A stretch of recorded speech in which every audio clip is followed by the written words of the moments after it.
Following phase one, there are other options for the continuing development of the property. We have prepared 2 master plans that the committee has approved to show you, and the committee has not made a decision as to which one they prefer. This will be, the decision to go with one or the other will be postponed until after phase one is completed. The parish can continue to grow and evolve, and at that time, when you're ready, you can decide which one to proceed with. So, I'd like to go through the 2 options. The first one starts with the assumption that we are going to expand the church a second time. The idea is that this will take it to 1,300 seats, which is about the maximum carrying capacity of this property. Starting with the church, if you look at the drawing, the white box with the number 1 in it is the current church. We would remove all existing walls and expand the pews to fill the entire box of the existing building, which would mean we would then have to add on in front of it and behind it to replace all of the sacristies, storage rooms, narthex, work sacristy, and a choir rehearsal hall. And those are shown in orange around the building. The second intention behind this master plan is to improve the liturgical aspects of the church, which starts all the way from the parking lot. The idea is that you leave your car and then you start to gather with your other community members and you form a community outside of the church in the plaza. And then you go in on access to the front door through the narthex, always at that point knowing where the altar is and seeing it, and proceeding on access all the way through to your seat. This is being accomplished by demolishing the 1-story classroom building that currently fits between the courtyard and the parking lot. In its place, we will build a welcome center that would include a coffee shop, a gathering space like a living room, and a library that you can go through, or you can either go on either side through covered walkways to enter into the courtyard. So every Sunday, you'll be gathering through the courtyard into the plaza and then going into the building. On the other side of the courtyard is the administration building. It's a very good building, it's in good shape, but you're running out of space. So eventually you will need to add on some more offices. We're showing an addition to one side to complement that building.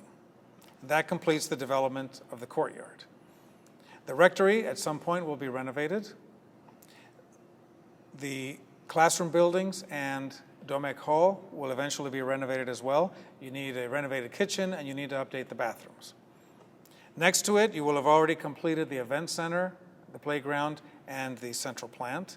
In the future, number 8 is the future expanded youth hall. So that will allow us to place the front door of the youth hall closer to the front of the campus, which is more visible and inviting. And then the back building, which is currently the youth hall, would become the St. Vincent de Paul and Outreach Center. Next to the building in the future, next to the youth building, we can build additional classrooms labeled number 11, the Future Education Center. And next to that, we're leaving room for a small playfield for the students to use. So you can see that the entire master plan is rounded out with the focus being an expanded church to 1,300 seats.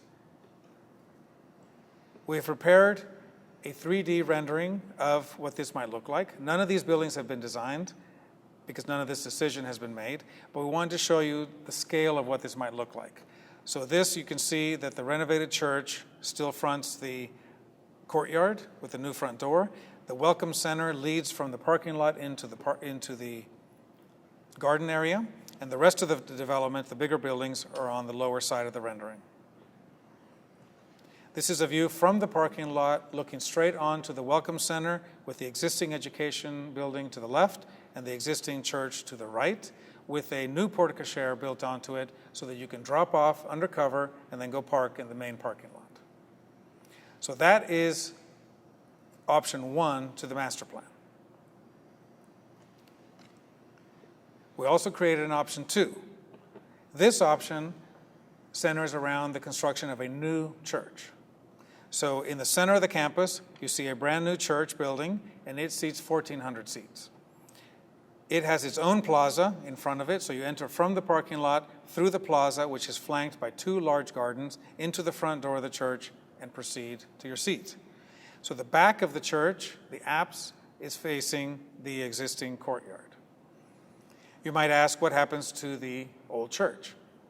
Well, the square footage of the addition of the administration building and the needs for the future youth hall equal almost exactly the footprint of your existing church. So rather than adding on to the existing administration building, we would move the future offices into the old church as well as the youth hall, and that would be a very minor renovation. It would fit very well. By that time, you will have already built the event center, which is next to Domecq Center, and that leaves room for 2 future expansions for additional classrooms and a larger green space in this case. Because this master plan removes a little bit of parking in the center where the church goes, we've added a parking lot next to the rectory to compensate for those numbers. So the second option for the master plan includes a brand new church of 1,400 seats. This shows you a 3-dimensional rendering of what the second master plan might look like.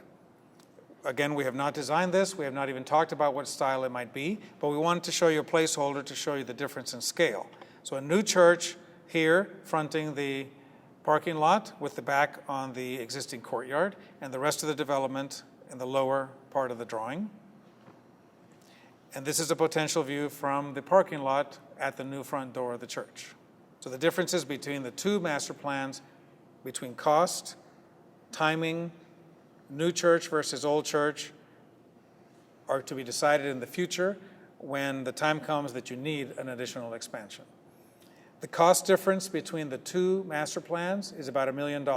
So if you consider what phases 1 and 2 might be, which would include the initial renovation of the church, the event center, and the future decision to either expand the church or build a new church, that would be phases 1 and 2 combined. That's about $20 million. And the added cost for a new church would be an extra $1 million to make it 21. So there are a lot of issues to discuss in the future to decide which master plan would work best for St. Simon and Jude, but they both work with phase 1 that's planned. None of the additions or renovations of the existing church that are planned in phase 1 would be lost when you move to either master plan. The bathrooms that we're building in phase 1 would be needed either in that same place for the future expanded church or if it becomes a youth hall.